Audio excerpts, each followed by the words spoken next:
Sa tabing dagat naman ng barangay Batungyad, makikita ang tinatawag na Maulo-Ulo Rock Formation. Mga hugis ulo kasi ang makikita rito. Pinangalanan din ito ng mga turista bilang mag-asawang bato.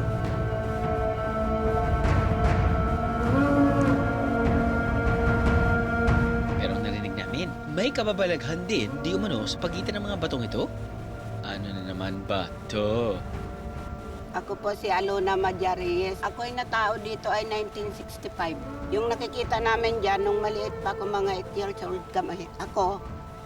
Tapos si tatay nakikita din ng magulang namin yan na may tumatalon dyan sa mag-asawang bato na yan.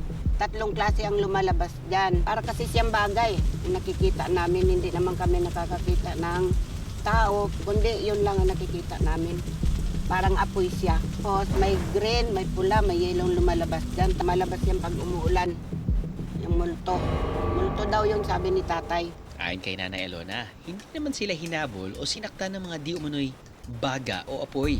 Diretso lang daw ang mga ito sa dagat hanggang sa mawala. Fast forward to 2023, isa na nga ang Maulo-Ulo Rock Formation sa mga dinarayo ng mga turista sa San Francisco. Actually, kung ako po ang tatanungin ay bawat tourist destination naman po dito sa San Francisco ay may iba't ibang kwento and it has parang iba't ibang ganda po na may offer sa ating mga tourists po. Oha, every corner calls for a photo op. Sa katabing bayan ng San Francisco na San Andres, may hiwaga rin daw na bumabalot sa kanilang Navarrete Falls.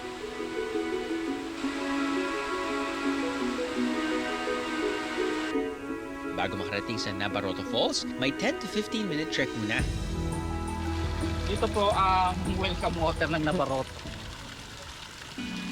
At ininom daw ito ng mga lokal. Subukan natin. Umog ka muna. Ayun yung na mineral water. Champi. Pero bago raw ito dagsain ng mga turista, dati ay iniiwasan ng falls na ito.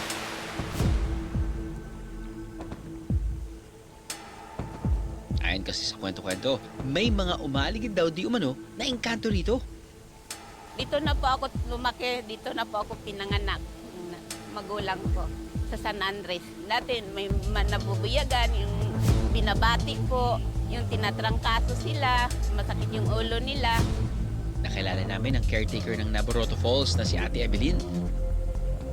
Base po sa mga naririnig ko na kwento sa mga taga rito po ay meron daw pong di umanong kapre. Kinukwentuhan ako na inaakit daw siya ng kapre na maligo dyan sa falls tuwing madaling araw po. Wala nang nagpaparamdam simula po. Nung 5 taon kami dito nagbabantay, wala po akong nararamdaman ng mga kababalaghan. Ang ilang turista nga, pinabalik-balikan pa ang Navarrete Falls. Malamig po ang tubig dito, ay fresh po ang tubig.